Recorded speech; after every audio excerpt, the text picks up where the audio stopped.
guys, it's TEW2016 Maxwell here, and welcome to the next era of TNA wrestling. We are post Bound for Glory, and we are on our road to No Surrender, and then Bound for Glory 2017 next year. So, as I said, we're going to start bringing through some TNA products now. So there'll be some people that didn't get an opportunity previously because all the names are brought in. We'll get a chance now. Hopefully we can pass some overness over to them. And we'll hopefully fix the horrible mistake that I made in the TNA National Championship match. I'm happy with how we've progressed, and I'm hoping we can continue to do that, and maybe at one point in 2017 become a national company. But without further ado, we're 3 weeks away from No Surrender. Let's start the road to that pay-per-view. So we start the first ever episode of TNA of the new era with the charismatic enigma, Jeff Hardy. Last Sunday, I endured a war. I went toe-to-toe with my brother Matt in the final deletion. It was a war I didn't want to take part in, but it had to be done. I'm ashamed of what I had to resort to, however I can relax now that Matt is gone from TNA. So together, creatures, we can move on. It's time to...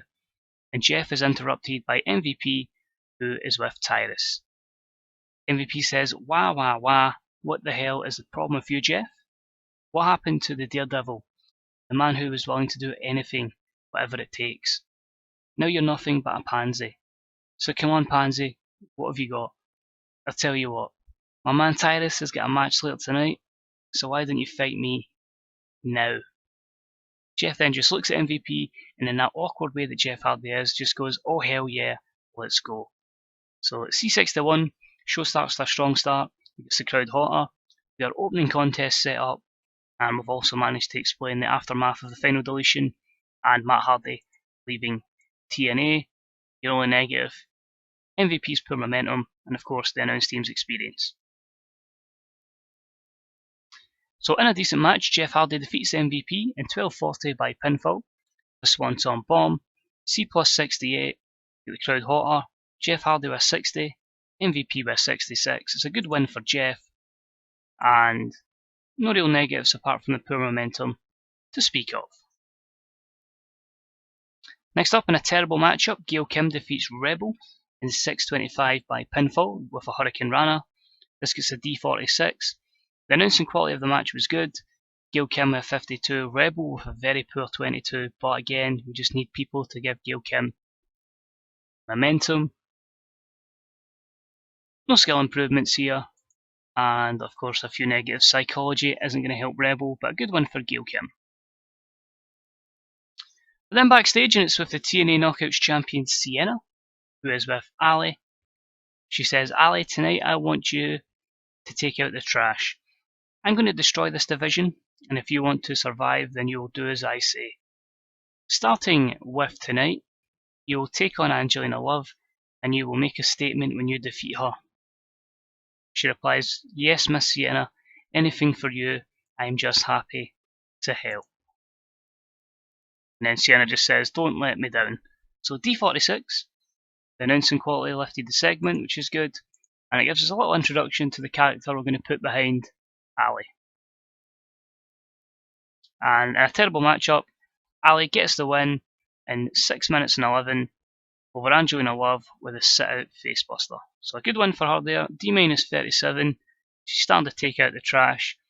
And that's a 32 for Angelina and a 34 for Ali. So we're going to build her up slowly but surely, but a good win there. Next up, we've got a promo from the Decay, and it's Abyss saying, did you forget about us? Well, guess what? We're back. We've been away suffering, and now we're back. It's time for us to take over this tag team division again and unleash pain towards others. Decay, decay, decay. So a D44, Rosemary helped Crazy Steve, but just a promo to announce the return of Decay. And in a terrible matchup, they defeat the Bromen in 8:13 when Abyss defeats Jesse with the Black Hole Slam. D plus 48, Abyss carrying the match. Rosemary again doing some good work at ringside. A disappointing 31 for Robbie E, a horrible 28. Jesse, 33 for Crazy Steve, which isn't much better, and Abyss with an in-ring performance of 59. May need to change his picture since he doesn't wear a mask anymore. Jesse improving Rumble skills, as did Robbie E, and performance skills for Crazy Steve. But a few negatives there, holding back didn't help anything. But next up, we're ready for the newest superstar in TNA, and he heads to the ring before his matchup tonight. Of course, it is Chris Jericho, and he says, "Ladies and gentlemen, welcome to Impact as Jericho. Man, it was a great feeling to make my debut at Bound for Glory, where I faced Magnus, and I managed to defeat him. It was a great battle, and he's a hell of a competitor. Thankfully, I got the job done." So tonight I have a match with Eli Drake, and what I will say is, get ready, everyone. Drink it in, man. The gift of Jericho, and Eli, you better be ready. You better be ready for it. So B-77, good promo from Jericho as he faces Eli Drake. And the matchup was actually very good, decent matchup. Jericho defeats Eli Drake in 10 minutes and 9 for Walls of Jericho. B-74, Eli Drake was certainly not putting in these performances before. Jericho with an 81 is probably more so the reason for that, and Eli Drake with 44. There were no skill improvements to speak of, and just Jericho's declining physical ability was the only negative. Next up in a decent match, we have Lethal defending his TNA National Championship against Tyrus. 11 minutes and 12 by pinfall. The Lethal combination sees them defend it again. C plus 71 is pretty good. Lethal with a 73 and Tyrus with a 51. Tyrus' stamina was only negative. So Lethal picks up the win over Tyrus and yet again defends his TNA National Championship. He celebrates before his music is cut off, and it's Drew Galloway. Hold up, Jay Lethal. You know who I am. I'm Drew Galloway, and I'm your new #1 contender for the TNA National Championship. Now, what you done on Sunday was impressive. You gave Shibata a piece of his own medicine when you knocked him out to retain your championship. His first ever loss here in TNA. But I'm a different kettle of fish. I'm a former TNA World Heavyweight Champion. I've been champion in multiple promotions, and you, my friend, are next on the list. But don't get me wrong, I'm not like Shibata. I'm not going to attack you from behind. I'm simply warning you. All the best, mate. Drew extends his hand.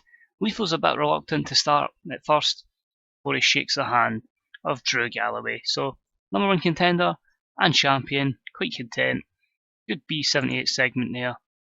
We carry on.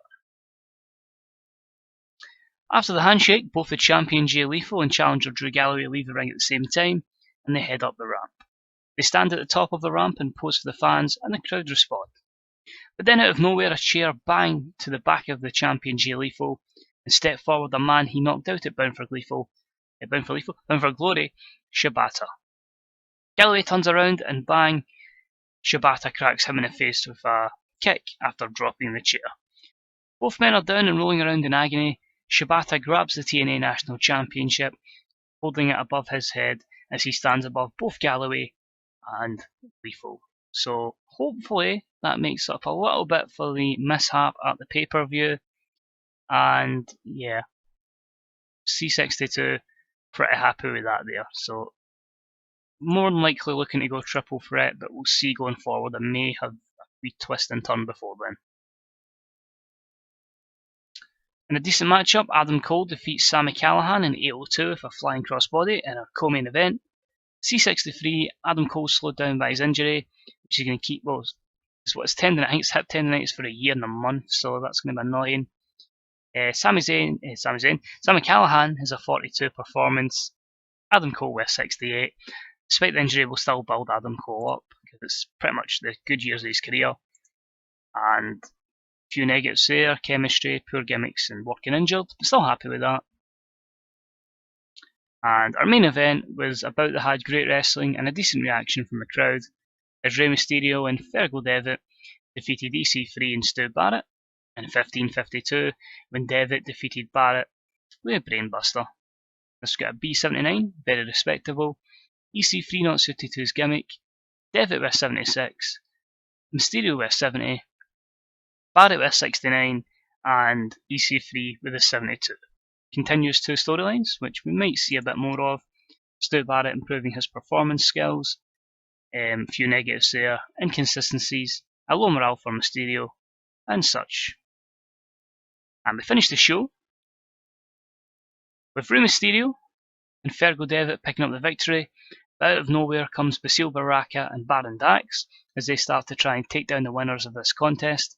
Their plans are foiled as Mysterio and Devitt get the upper hand, but then EC3 and Barrett return to the ring, and it's a numbers game in the favour of the villains. Devitt gets struck down by a bullhammer, Mysterio takes a 1%er, and we end the show with Baraka, Dax, Barrett and EC3 standing tall above the fallen duo. So there you go. I did say I was going to bring some TNA stars in. Fair enough, it's TNA stars that have really been used in real life. But given the chance for Basil Baraka and Baron Dax, I'm not too sure how they spell Baraka. I've seen it both on Wikipedia, so that will probably change over time. But D52, I'm pretty happy with that.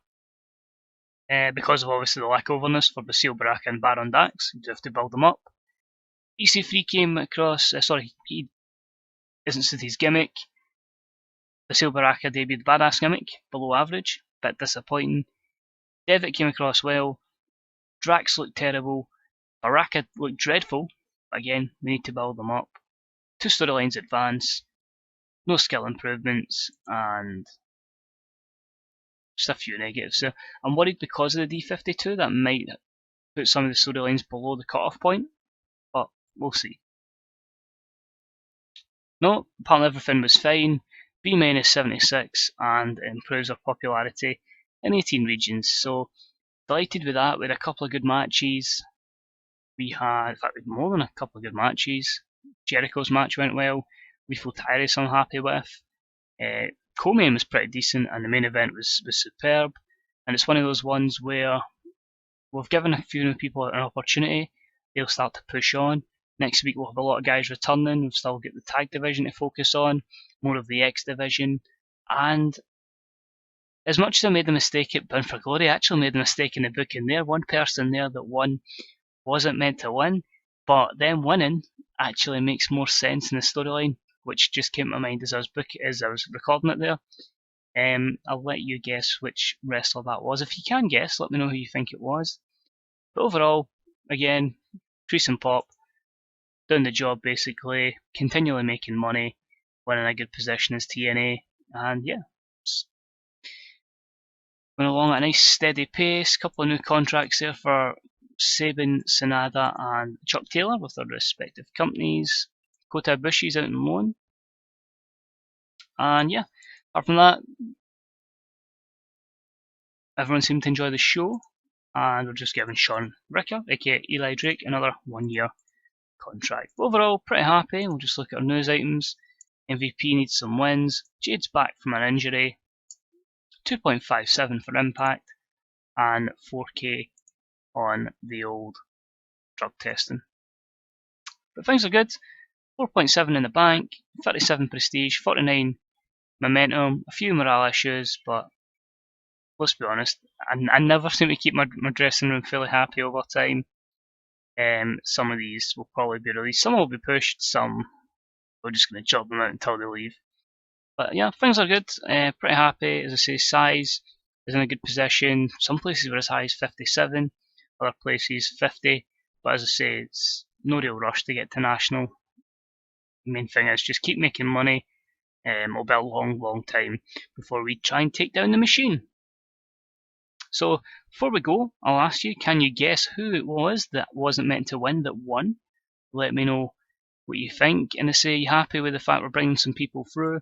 And is there any other people that maybe that are on TNA that you've maybe seen the morale issues list that you'd like to see get pushed? Let me know, and we'll maybe try and get them fixed up with a storyline in the next couple of pay-per-views. But as always, thank you for watching, it's deeply appreciated.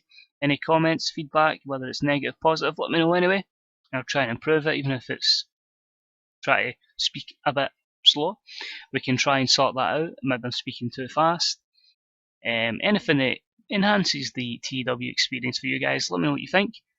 And yeah, like even stuff like, would you prefer it if I continue to do storylines written out, or if you would prefer the format that we're getting with the WWE, where it's just booking shows and I'll explain the promos and the idea behind the storyline as we go on.